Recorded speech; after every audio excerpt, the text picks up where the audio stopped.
What's up, y'all? It's the one and only Humble Stun like no other. We get into the video right now. Make sure you like, comment, and subscribe because this video right here was way different than the ones I have done in the past. And I have a special guest with me, right? And someone that I have known not for a long period of time because it doesn't really matter, right? Because the value of the amount of time that I've known this person has brought a lot of experience, different perspective, and also a lot of game on what we're about to talk about right now, which is NBA basketball. So my man right here, his name is Judd, and we're gonna go over some teams specifically where we could break down what is going on with these teams and how and what they're doing right now. So, and we're gonna start with the Brooklyn Nets, and obviously we have a lot of opinions about this team. And I'm gonna let you go first, since you could work your way into introducing yourself and pretty much fill out the vibe of this beautiful, beautiful channel we have here. So, First things first. what are your opinions on specifically the supporting cast around Kyrie and Kevin Durant? Specifically around that, I mean, it's up and down, bro. I just first want to say thank you. Shout out to Jadis, man. First time being on YouTube. We're about to have an amazing video. But with that being said, Brooklyn Nets supporting cast is like it's close to it's here and then it's there and then it's gone. I definitely agree. Like Ben Simmons and Royce O'Neal are supposed to be their two people. They're two people. Their defensive identity. And if you look at their defensive win shares, their defensive ratings, they're like bottom 20 in the NBA. So if you have that coming from your best two defenders, it's like, what do you expect your defense to be? Mm-hmm. And it's trash. Like if I really, I'm gonna let Jadis talk on it a little bit, bro. But I'm gonna go look up. I'm a factual person. I'm gonna go look up the numbers. I just know I can just name you off the top of my head. Giannis had a 40-point game against them. Ja had 38. Desmond Bain matched his 38 in the same game. So definitely it's like even when you have KD and Kyrie going for 37 each in the same game, they lost. Why? Because Desmond Bain had 38 and Ja matched it. Like what? How do you let? And we both coming off of watching some great games right now. It's actually October 28th. I want to let y'all know in real time what is going on right now. It's Friday night. A lot of good teams is playing right now. But just seeing out and seeing how great these teams are this year specifically, and seeing the potential the Nets have, the supporting cast has to be way better. And I know that Kyrie is definitely locked in. And Kevin Durant, obviously, with his bipolarness, I know that he has to be locked in at some type of point of going through the motions of trying to fire his own GM, his own coach that has played on the court. Like I kind of know. I just want to talk about the kind of mental side of what the two stars on the team, the leaders, are supposed to be doing. But I know supporting cast is going to take time. I know Ben Simmons is the one that bashed a lot. And I had to really sit back and not really,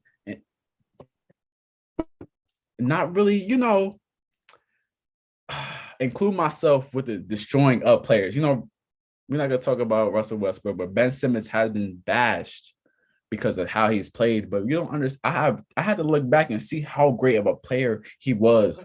The quickness, the speed, the defense. The defense is the biggest identity, like my man has said. So I feel like they will be good at the end of the day. I just know right here, right now, in the first 10 to 15 games will be a rush patch for all these teams because all these teams have made some big moves. And if you have anything else to comment about, bro, go ahead, bro. We're gonna talk about some next team. If you got anything else to say about the Nets Before I right get now. off that, I say all that to say like the Nets, a lot of potential, bro. Because Royce O'Neal, they're gonna figure it out defensively eventually. But that means KD's bottom two in defensive in the NBA. Period. That's terrible. It's terrible. But you see what they're doing on offense. But this just goes to show you that it's not all about offense. Like when it comes to basketball, I love defense, but defense wins games, and it's like people don't realize that. But I hope it's clear to you now. How do two players have 37 on the same team? You have two of the most offensively gifted players in the NBA at their Easily, position on the same team, easily. and they're what 1-4, 1-3. Like, why can't they win a game? Because they can't guard anybody. Like, if I run through the numbers, it's 40. Luka last game, 30-point triple double. Let me just look at the game. I don't even got to go to the box score. I can just think about it off the top of my head. And while I But do that, they have so many players that have shown themselves on the offensive side. Like I said, we have to give them time, obviously, but this is crazy. Like we have to see a little bit more effort, and that's what defense is. Effort. That's what you get, and the defensive side has been very underrated. Obviously, offensive side is so praised and beautiful that we have to understand that defense is on the same level as offensive side. And that's exactly how we got to this point in basketball. Both sides really do matter, but defense is what wins championships. And that's the team. Those that are truly goated were good on both ends. You can't just be one side and decent on the other side. It's not gonna fly. Last game, Dallas. Luka had a 30-plus point. I think he might have hit 40. 30-plus point triple double. The game before that, Giannis 40-plus points, 13-plus rebounds. The game before that, Desmond Bane and John Morant go for 38 each. The game before that, they actually won. But Pascal Siakam killed them, bro. 37 on 15 for 21. Extremely efficient. And that man was talking. He was talking before a season that he wanted to play at this rate. And that's what he's doing. And that's beautiful basketball for the Raptors. First game of the season, they got slapped by the Pelicans. I wasn't surprised. Brandon Ingram, 28 points, 10 for 17. Barbecue chicken down there. Oh, yeah. Barbecue chicken. Zion, oh, Lord. Extremely efficient. What do you have? 25 points, 9 rebounds. CJ McCollum, let me just chip in 21 just because. When you're versing the Brooklyn Nets, you literally can have it your way. So the last thing I have to say about the Nets for right now, if you're on FanDuel, if you're a gambler, take the other team for whatever they're supposed to do for the over, because the Nets aren't going to stop them. How long do you think that's going to last? Do you feel like they will become better? The supporting cast will be better behind Kevin Durant and Kyrie eventually, or will you think it will take longer? Not for sure. I don't think it's going to take that long, but for surely, because they're still hurt. They're still missing key pieces. Like Seth Curry is a key piece to their offense as far as shooting goes, spreads the floor. Not a great defender, but he's still key part to the team. And then you have the big question mark, but I have high ceiling for him, high hopes. But TJ Warren, hurt. When he comes back, that's two-way. I haven't heard that name in a long time since that 40-point game he had. I remember 50. 50. I remember 50. Got me right there. But that being said, we got Kyrie. We know he can score 50. We got KD. We know he can score 50. And we have another one. Like, yo, bro, can we get some defense, please? Without the defense, bro, I don't care. Like, they're literally just a highlight team. You go there and watch highlights. And Ben Simmons, once he gets confidence, it's over. Like he's bigger and stronger than most of the people in front of him. Once he gets that through his head and he's like, yo, you can't really stop me. I'm stopping myself. He's gonna start killing people, bro. I definitely want to shout out really Kyrie for standing up for him in the press conference, because I know a lot of people go and they want to hold their tongue against their teammates, and that's the biggest thing with teams. You have to be a joint team. You have to all be in the same accord to get to the same exact place. And I see Kyrie stepping into that mode. And, obviously that's where he gets the gray hair from, his wisdom and the changing and understanding. And obviously he apologized for what has happened in the past of what he's been through, but he's actually changing. He's actually taking accountability for himself and also his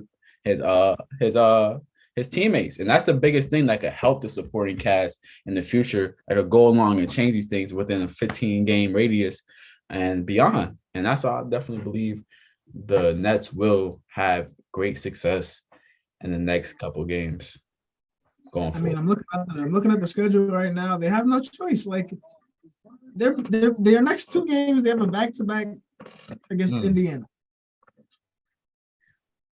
They got to. Thank God, like you guys are 1-4 right now. So after those 2 games, you better be 3-4. And then after that, they go into Chicago.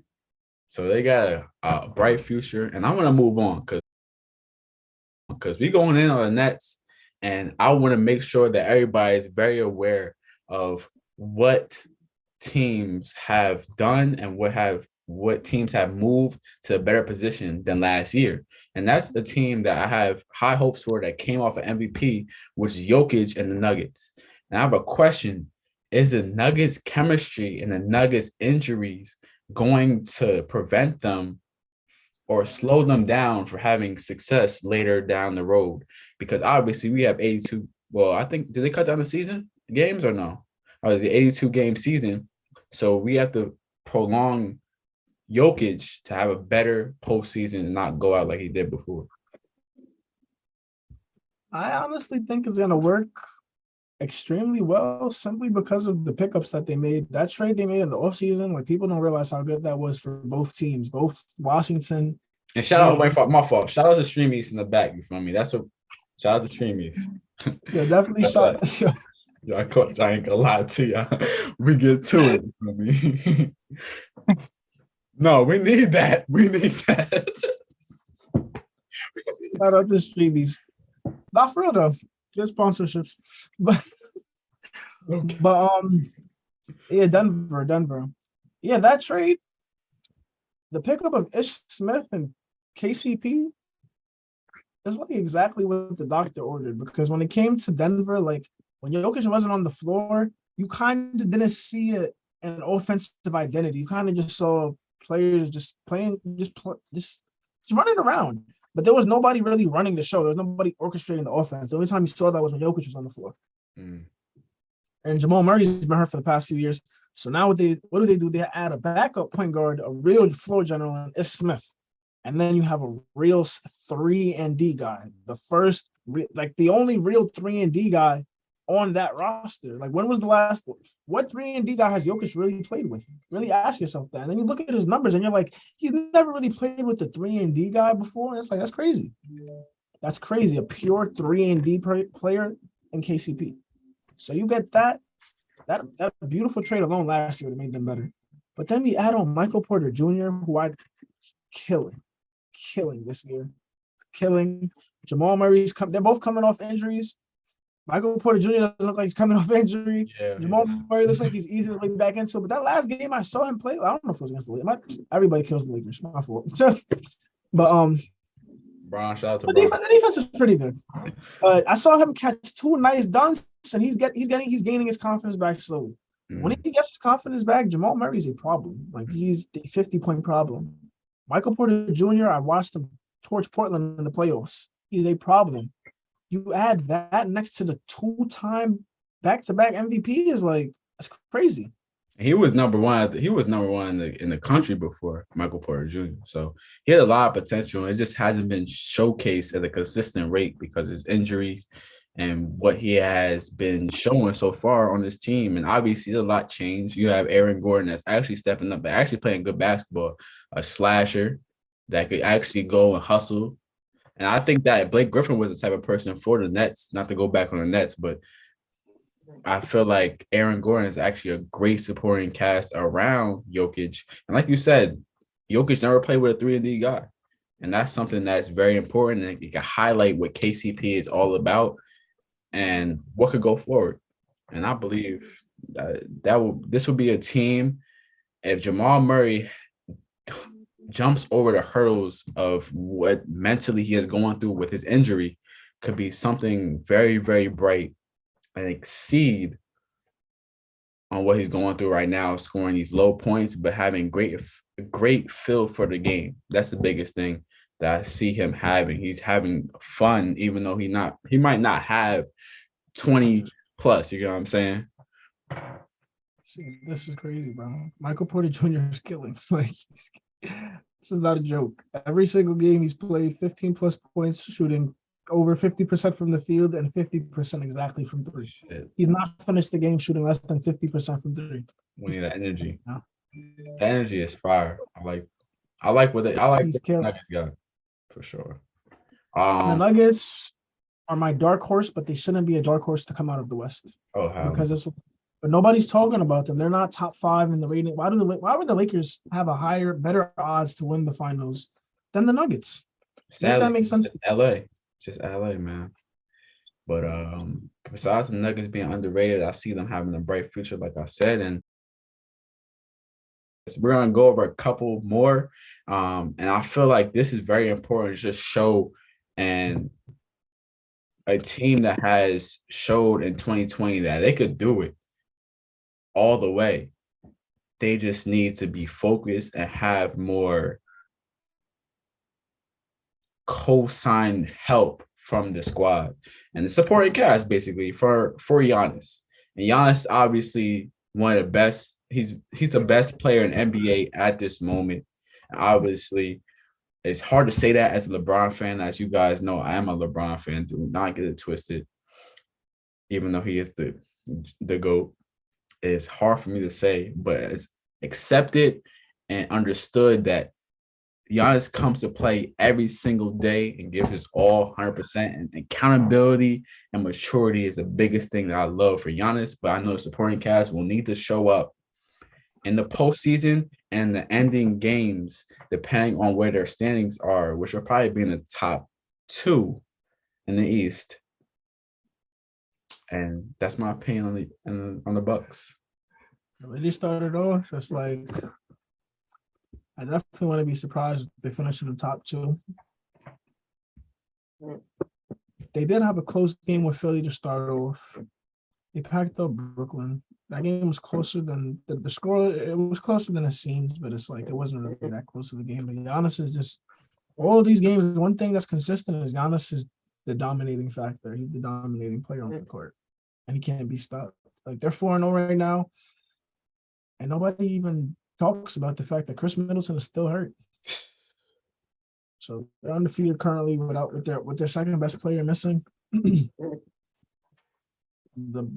I feel like Giannis is gonna get something like I call it the LeBron treatment, but it's like something like it's disappointing, but fans get tired of greatness. After a while, if you sing the same thing over and over again, it's like LeBron stopped winning MVP simply because he had a couple already, and it's like you're doing the same thing. Mm-hmm. It's like what are we giving you another MVP for? There are other people that are doing kind of the same thing, but they're different. So we're gonna give it to them instead.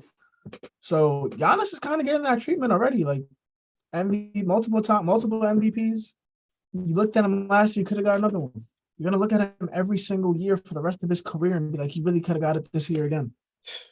He's really just one of those players. It's looking like the same thing for Jokic though too. He already has 2 though. Once you get 2 MVPs, it's really hard to get another one. Yeah. People really get tired of seeing what you do and just don't appreciate greatness. Like LeBron averaging 25, 8 and 6 over a career is ridiculous. Yeah. People used to it. I feel as the time will go on, as I agree with what you're saying, people do not respect the greats, and people do not reward the greats for what they're doing in the moment, especially Giannis, because I don't know if I was the only one, but Giannis, what he was doing in Greece, even though I probably know that those are probably more intense games than the regular NBA season at this moment, those Greece games he was playing was high level, high reward for Greece. And I could understand. I can't understand why nobody's talking about Giannis right now like they are talking about the Lakers and the disappointments they had. And we're not going to talk about the Lakers today at all. Literally what I said, bro. People get tired of greatness, bro. We're used to you look at Giannis' stat line and you go like, he's Giannis. He's Giannis. But when he got drafted, you weren't looking at him like that. Who is he? You couldn't pronounce his name right. That's exactly right. I think now, if he doesn't win another chip, bro, he's gonna go down as one of them Kareem type players. Even though Kareem was on a different level, he's gonna be 1-of-1. That's what I'm saying. Definitely 1-of-1. But I'm looking at it now, the way the Bucks are built as well. Like I love the Drew Holiday pickup last year. I love Boston as much as I do that, but they went to 7 without Chris Middleton. With Chris Middleton, it would have been a whole different series. So I'm not saying it's guaranteed they would have won because basketball is not like that. You can't just add one player and it's a whole we win. But they went to 7 without their second best player. So it's like it's easy. I can see why you could make that argument. And then it's like, bro, they could have had the chip last year. And then it's like, as long as they're healthy and as long as Giannis is Giannis, but they can have the chip every year. Mm. So Yeah, once Drew Holiday get the shot right, consistency, you feel me? Even though he is good, he is great at what he I does, love Holiday. what he brings to the team, of course. And a lot of people have undervalued him since he came from the Pelicans. But showing exactly what he brings and not knowing he can knock down that mid-range jumper or that three-point shot that Giannis makes open for him will be beautiful enough for the Bucks to exceed and go ahead and proceed as Middleton comes into the game, come to the games and perform the level he does. And that's the Bucks right there. You feel me? And I feel like Portland is another way we could go on and spread this message of some injured players. As of right now, October 28th, Damian Lillard is actually injured with what is it, a right ankle? No, it's a calf strain. Right calf strain. They went out yesterday, I believe. That has damaged the streak that Portland has been on. With the great undercover signings they have. And I definitely want to highlight someone that I feel like a lot of teams have underrated. And it might be a surprise to you, might not, don't care. Honestly, that's why you're here to get my opinion from me, our opinion. And that's Jeremy Grant. And I like him all around, honestly. I feel like he's lanky. You feel me? He could play defense on pretty much anybody. He could bring to a team, except the passing part, he could bring everything else. But obviously, he's not no crazy Evan Mobley or things of that sort, but he could definitely bring you 16, 5, and maybe 2 assists. You feel me? You got was you up it? Jeremy Grant, bro. Jeremy Grant he's a star, bro. He was slept on in OKC. Like, I'm a Melo fan. I realized quickly, like, yo, bro, Melo, you're declining, and Jeremy Grant is definitely a better defender than you, and he's definitely a better finisher at the rim than you. So it's like he's gonna be a more valuable at this point. It's like he's currently a more valuable player to this team than you. Jeremy Grant is nice. Like, he give him the ball, he makes things happen. He definitely. I want him to get that jumper more consistent, but he can easily like on that team. I believe he's going to finish around averaging 20 points. Like, I definitely think I definitely think he should be like, he can be because every time he's just got that pay upgrade. But even that is like, I mean, you can't. The Warriors do. Like, your two guards as the number one scoring option. But I like ball movement. I feel like when the other positions are eating, you have another scorer at the 3 or the 4 or even the 5. Just like, it just works better for the team. It's just more movement, more touches for everybody. But Jeremy Grant, I definitely think he's going to average like 18 plus because Anthony Simons just got paid the bag. He's more confident. He's shooting a whole lot more. But I think later on in the season, he's going to cool his head. He's going to realize to win the game, you got to move the ball more. I feel like they're definitely good all average. I feel like both Simons and Grant gonna average around 20 points, I honestly. definitely agree with you. And I feel like, I don't know why, but I always felt like when Anthony Simons was playing without Damian Lillard, I know he was out pretty much the whole, I think January to pretty much the whole rest of the season, that he was giving comparisons of Stephen Curry and Jordan Poole. And that's what Damian Lillard and Anthony Simons give me that type of vibe. The same comparison of where Damian Lillard could shoot from anywhere. He could pull up. He confident in his shot. I feel confident in watching Anthony Simons shooting a 3 or getting good looks and knocking down a shot, just like I feel like Damian Lillard. Just a small, obviously it's not the same level, but the same comparison on where you look at Steph and Jordan Poole. You can say it's not the same level, but it's not as consistent, it's not as often, but it's the same thing. It's the same level, though. They're shooting the same shots at the same level of difficulty. This is where they're playing against the same players, and they're taking very similar shots. Like, when I look at it, I always say this: like, this is how you find the young star. When you find a young star or somebody that's going to become a great player, a young player, they gravitate towards the greatest player on that team. So Anthony Simons, if you see him, he's studying, he's duplicating Damian Lillard. When he comes in the game and you see him taking these shots, it's like, does he think he's Damian Lillard? And then you watch them going, and I'm like, oh, he's really like that. Like it took me a little while. Like I said, I was watching him since Melo was on Portland. I'm a Melo fan. So I'm watching him. I'm like, yo, he's taking these shots. I'm like, yo, bro, you think you're Dame, bro? But then he makes half of them, and I'm like, in a couple of years, he's going to be a problem. Like he's really studying the game. He's tall. He's athletic. Like he has bounce. So I'm like, with that type of bounce and that jump shot like that, and he can finish at the rim. I'm like, bro, you solid hand. I'm like, you're going to be a problem. Like he's a talented person. That's why they felt comfortable packing up CJ McCollum. It wasn't that just CJ wasn't working anymore, but it was like we're paying you so much. It hasn't worked for so long. And we have Anthony Simons who's young and budding, and he needs more. He needs burn. We got to give him running. We got to give him run. If we're gonna pay him, we can pay him less than you're getting paid, and he's currently just as good, if not better, for the team than you were. So I definitely that's why I agree. went that way. I think Portland Shaden Sharp. Yo, we got 10 minutes. My fault. But go ahead. he's nice. That's all I'm Shannon saying. Sharp. And also Nurkic. I like how Nurkic's playing as well. Nurkic, I've been doing about Nurkic is consistent, bro. Nurkic's been doing what he does forever, bro. But the Portland's been needing a three forever since CJ McCollum. So I was wondering too. I'm like, yo, bro, you packed up CJ, but then you gave Anthony Simons the bag. I'm like, Anthony Simons is low-key just like Dame, so it's just like Dame. CJ was just like Dame too when it came to when it comes to getting buckets, shot selection, confidence, and all of that. But he just thrives more in the mid-range. But when it comes to shooting threes, though, he'll get out there with the best of them. But I'm like, where's your three?